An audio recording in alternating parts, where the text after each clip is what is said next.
Online शिक्षा समय की मांग पर पक्ष के लिए आएंगे अमर रावत। प्यारे बच्चों, आप अपनी जगह पर खामोशी के साथ बैठे रहें और पूरे इस डिबेट प्रोग्राम का मजा लें, आनंद लें और सीखें।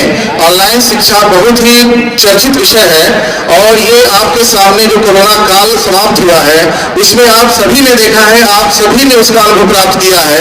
ये एक आभासी कक्षा जिसने एक समस्या का हल वैकल्पिक शिक्षा के रूप में निकाल दिया और जो बौद्धिक क्षमता हमारी सुदृढ़ होती है, जिसका संवर्धन होता है, वो ये समय काल में उस अंतर को उत्पन्न नहीं होने दिया और आज हम फिर अपनी पारंपरिक शिक्षा में आ गए हैं। तो आप इसका सीख लें और इसका आनंद लें, इसको जानें कि क्या क्या इसकी खूबियां हैं और विपक्ष से देखें कि इसमें क्या क्या कमियां हैं जिसका सुधार किया जा सकता है। तो अब बोलने के लिए पक्ष में अमर रावत।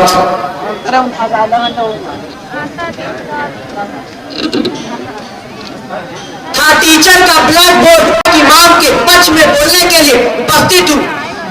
आधुनिकता के इस युग में ऑनलाइन शिक्षा समय की सबसे बड़ी मांग है। इस युग में जैसा कि हम लोग सभी लोग जानते हैं, पिछले कुछ वर्षों में हम लोग लॉकडाउन में अपने घर में कैदी की तरह बंद हो गए थे। मैं भी अपने घर में कैदी की तरह बंद था। मैं भी किसी से बातचीत नहीं कर पा रहा। शिक्षा की तो बात ही छोड़िए, मात्र उस समय ऑनलाइन शिक्षा ही मात्र ऐसा साधन था जिसके जरिए मैंने अपनी शिक्षा प्राप्त की। आप लोगों ने भी प्राप्त की होगी। ऑनलाइन शिक्षा उस समय शिक्षा से जोड़ा रखा, हमको उससे अलग नहीं होने दिया, जिससे हम लोग आज भी अच्छी शिक्षा प्राप्त कर पा रहे हैं। ऑनलाइन शिक्षा आज हमें अच्छी से अच्छी शिक्षा प्राप्त की। ऑनलाइन शिक्षा के जरिए और विपक्षी मित्र जिसे ऑनलाइन शिक्षा को बुरा कर रहे थे, खुद ही उस समय अपने मोबाइल से पढ़ते थे और अच्छी शिक्षा प्राप्त करते थे। और मैं यही बात अब तो यही बात हो गई कि मन को भाए और बंदा में जाए। ये ऑनलाइन शिक्षा का सबसे बड़ा फायदा तो यह है कि इसमें विद्यार्थी और शिक्षक को एक जगह उपस्थित होना जरूरी नहीं है। इसमें आप दूर दराज इलाके, शहर और शहरों में भी रह करके अच्छी से अच्छी शिक्षा प्राप्त कर सकते हैं। इसके जरिए और यह भी जरूरी नहीं है कि हम लोग एक ही समय पर एक ही वक्त उपस्थित हो। इसमें विद्यार्थी और शिक्षक अलग अलग जगह पे रहकर और एक ही अलग ऑनलाइन शिक्षा बहुत ही लाभदायक है। जैसा कि महाभारत में एकलव्य ने श्री द्रोणाचार्य की मूर्ति बना करके उससे शिक्षा प्राप्त की और अर्जुन ने श्री द्रोणाचार्य के गुरुकुल में जाके शिक्षा प्राप्त की। लेकिन सबसे बड़ा धनुर्धर कौन निकला? एकलव्य। उसी तरह ऑनलाइन शिक्षा भी उपस्थित ना होकर भी उपस्थित है। ऑनलाइन शिक्षा, इसीलिए भारत सरकार ने भी अपनी नई शिक्षा नीति में ऑनलाइन शिक्षा पर जोर दिया है। और ऑनलाइन शिक्षा को बढ़ावा देने के लिए सरकार ने PM ई-विद्या प्रोग्राम की शुरुआत किया, जिसके जरिए विद्यार्थी अच्छे शिक्षकों से अच्छी शिक्षा प्राप्त करें। मैं अपनी वाणी को विराम देते हुए यही कहना चाहता हूं कि आज हमारे पैरों के नीचे जमीन नहीं है। आज हमारे पैरों के नीचे जमीन नहीं है। धन्यवाद।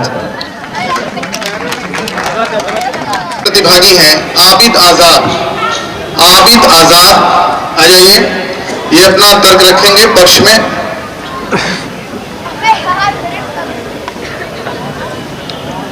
अस्सलाम वालेकुम।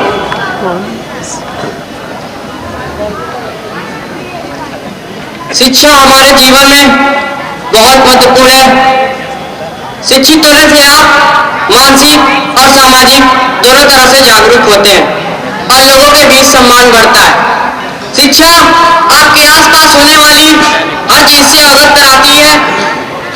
यह एक व्यक्ति के समग्र विकास में मदद करता है, क्योंकि हम शिक्षा के माध्यम से ज्ञान, कौशल और कई अन्य चीजें हासिल कर सकते हैं।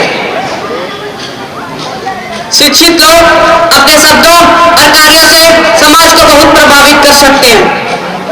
यह एक व्यक्ति के जीवन को सफल बनाने में एक महान भूमिका निभाती है।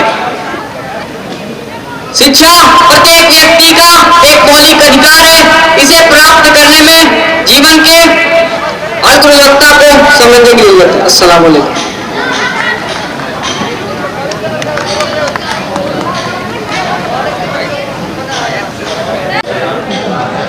अगेंस्ट में बोलने के लिए मैं दावत देता हूं राहुल साहनी को।